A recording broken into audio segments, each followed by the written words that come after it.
গৃহশিক্ষক YouTube চ্যানেলে সকল ছাত্রছাত্রীদের জানাই শুভকামনা। আজ আমরা এই ক্লাসে মাধ্যমিক ইতিহাসের 4 নম্বর অধ্যায় থেকে একটি 4 নম্বরের প্রশ্ন উত্তর নিয়ে আলোচনা করব। এখানে তোমাদের একটা কথা মনে রাখতে হবে, এই যে 4 নম্বরের উত্তর যেগুলো আমরা তৈরি করব, এই উত্তরগুলো কিন্তু তোমাদের 7-8টা বাক্যে লিখতে হবে। এটাই হচ্ছে আমাদের বোর্ডের নিয়ম। বেশি লেখার কোনো দরকার নেই। 7-8টা বাক্যের মধ্যে লিখব এবং আমরা বেশ কিছু পয়েন্ট রাখবো। এই উত্তরগুলোর মধ্যে অবশ্যই কিছু পয়েন্ট থাকবে। যেমন আমরা এই উত্তরগুলো যখন শুরু করব সেখানে আমাদের ভূমিকা অবশ্যই থাকবে। আর যখন আমরা শেষ করব সেখানে আমাদের উপসংহার বা মূল্যায়ন এরকম পয়েন্ট কিন্তু থাকবে। আর মাঝখানে আরও আমরা 3টে বা 4টে পয়েন্ট রাখবো। এইভাবে কিন্তু উত্তরগুলো আমাদের তৈরি করতে হবে। ঠিক আছে? তাহলে আজ আমরা সেরকমই একটা প্রশ্নের উত্তর নিয়ে আলোচনা করব। প্রশ্নটা হচ্ছে যে মহাবিদ্রোহকে কি সামন্ত বিদ্রোহ বলা যেতে পারে? এটা মাধ্যমিকে 2024-এ এসেছিল। আর আরেকটা প্রশ্ন, 1857 সালের মহাবিদ্রোহকে কি সামন্তদান শ্রেণীর বিদ্রোহ বলা যায়? এটাও মাধ্যমিকে 2018-এ এসেছিল। তাহলে এই প্রশ্নে শুধু একটু শব্দগুলো আলাদা দেয়া আছে, উত্তরটা কিন্তু একই হবে। দুটো প্রশ্ন আলাদা হতে পারে কিন্তু উত্তরটা একই হবে। ঠিক আছে? তাহলে এই প্রশ্নের উত্তরটা শুরু করার আগে একটা ভূমিকা তোমরা অবশ্যই লিখবে। ভূমিকাটা কীরকম লিখবে? ভূমিকাটা যেটা তোমরা লিখতে হবে যেরকম, বা তোমরা যেরকম একটুখানি লিখতে পারবে, সেটা হচ্ছে যে এই যে মহাবিদ্রোহ যেটা হয়েছিল, এই মহাবিদ্রোহ নিয়ে কিন্তু ঐতিহাসিকদের মধ্যে অনেক রকম মতামত আছে। বিভিন্ন ঐতিহাসিক বিভিন্ন রকম কথা বলেছেন। ঠিক আছে? কেউ বলেছেন মহাবিদ্রোহকে জাতীয় বিদ্রোহ, কেউ সামন্ত বিদ্রোহ, আবার কেউ ভারতের প্রথম স্বাধীনতা যুদ্ধ, এরকম বিভিন্ন, আবার কেউ সিপাহী বিদ্রোহ বলেছেন। এগুলো আমরা আগে শর্ট কোশ্চেনে আলোচনা করেছি। তাহলে এরকম বিভিন্ন কথা বললেও আমাদের ডক্টর রমেশচন্দ্র মজুমদার আর সুরেন্দ্রনাথ সেন, রজনীকান্ত দত্ত এরা কিন্তু এই মহাবিদ্রোহকে কী বলেছিলেন? সামন্ত বিদ্রোহই বলেছিলেন। কেন? কারণ তারা কিন্তু কিছু যুক্তি দেখিয়েছিলেন। ঐতিহাসিকরা শুধু কথা বললেই হয় না, তাদেরকে কিন্তু কিছু যুক্তি দেখাতে হয় কেন তারা এই কথাটা বলছেন। ঠিক আছে? তাহলে ভূমিকাটা এরকমই তোমরা লিখবে। ঠিক আছে? আর এটা তোমরা আমরা যেটা বলছি সেটাই যে লিখতে হবে এরকম কোনো কথা নয়, তোমরা সেটা বুঝে নিয়ে লিখবে। ঠিক আছে? আর এরপরে যেটা পয়েন্ট করবে তোমরা, সেটা হচ্ছে যে সামন্ত প্রভুদের স্বার্থ। ঠিক আছে? তাহলে কী হবে? এখানে সুরেন্দ্রনাথ সেন বলেছিলেন যে এই যে বিদ্রোহটা হয়েছিল, এখানে কিন্তু জাতীয় স্তরের কোনো, মানে জাতীয় নেতাদের পক্ষ থেকে কেউ কোনো বিদ্রোহ করার কথা বলেনি। কারা করেছিল? আসলে এখানে সামন্তপ্রভু যারা ছিল, বিভিন্ন অঞ্চলের সামন্তপ্রভু যারা ছিল, তারা তাদের ক্ষমতা হারানোর ভয়ে তারা কিন্তু এই বিদ্রোহটা তারা করেছিল। তাই সেই জন্যেই এটাকে তারা সামন্ত বিদ্রোহ বলেছিল। তাহলে এখানে যারা সামন্তপ্রভু ছিল তারা কেন, তাদের ক্ষমতা হারানোর ভয় কেন ছিল?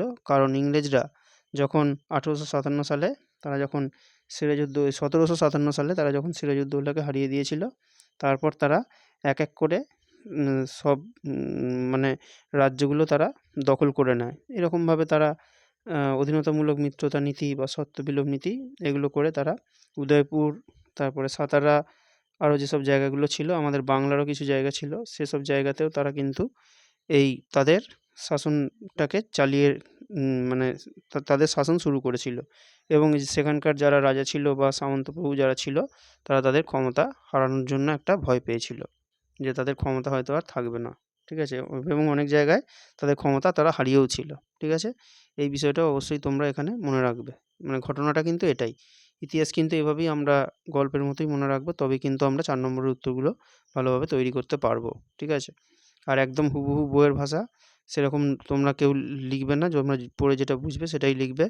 আর মানে তোমরা যে বাক্যগুলো লিখবে সেগুলো খুব সহজে যেন সবাই বুঝতে পারে, কোনো শক্ত ভাষা কেউ লিখবে না। খুব সহজ ভাষায় উত্তরগুলো লিখবে। ঠিক আছে? আর এরপরে আরেকটা পয়েন্ট এখানে অবশ্যই তোমরা করবে, সেটা হচ্ছে যে সামন্তপ্রভুদের এক প্রতিক্রিয়া। ঠিক আছে? তাহলে 1857 সালে সামন্তপ্রভুদের এই বিদ্রোহে একটা প্রতিক্রিয়া ছিল। ঠিক আছে? তারা কি ভেবেছিল যে এই যদি ভারতে ইংরেজ শাসন এসে যায়, মানে ইংরেজরা যদি ভারতকে শাসন করতে থাকে, তাহলে তাদের ক্ষমতা কিন্তু আর থাকবে না। তাই তারা এই বিদ্রোহে, মানে এরকম একটা বিদ্রোহ তারা করার কথা ভেবেছিল যে আমরা বিদ্রোহ করব তবেই কিন্তু ইংরেজরা ভয় পাবে। ঠিক আছে? আর এরপরে আরেকটা পয়েন্ট, সেটা কি? সেটা হচ্ছে যে ভূমির অধিকার ফিরে পাওয়ার আশা তাদের মধ্যে কিন্তু একটা ছিল। ঠিক আছে? তাহলে এই বিদ্রোহে যারা মানে সেনাবাহিনী ছাড়া আর যারা অংশ নিয়েছিল তারা কারা? তারা ছিল তাদের নেতা যারা ছিল তারা অনেকেই ছিল জমিদার আর সামন্ত প্রভু, ঠিক আছে? যেমন উদাহরণ আমরা বলতেই পারি যে নানা সাহেব লক্ষ্মীবাঈ, কানওয়ার সিং, এই সমস্ত নেতারা সামন্তরা, এরা সবাই ছিল কিন্তু সামন্ত। এরাই কিন্তু এই বিদ্রোহে যোগ দিয়েছিল, ঠিক আছে? তাহলে এই যে সামন্তদের যে আমরা বেশি একটা প্রভাব দেখতে পাচ্ছি এই বিদ্রোহের ক্ষেত্রে, তা সেই জন্যই কিন্তু এই ঐতিহাসিকরা এই বিদ্রোহটাকে কী বলেছিলেন? এটা ছিল একটি সামন্ত বিদ্রোহ। তাহলে এই প্রশ্নের উত্তর এইরকমভাবেই কিন্তু উত্তরটা তোমাদেরকে তৈরি করতে হবে, ঠিক আছে? আর আরেকটা তারা ভেবেছিল যে ব্রিটিশদের সরকারি নীতির ফলে সামন্তদের কিছু ক্ষতি হবে, তাই তারা ইংরেজদের বিরুদ্ধে তারা বিদ্রোহ করেছিল, ঠিক আছে? আর এরপরে উপসংহার বা মূল্যায়ন, ঠিক আছে? তাহলে রমেশচন্দ্র মজুমদার, সুরেন্দ্রনাথ সেন, এরা কিন্তু এই বিদ্রোহকে সামন্ত বিদ্রোহ বলেছিল। আর রমেশচন্দ্র মজুমদার কী বলেছিলেন?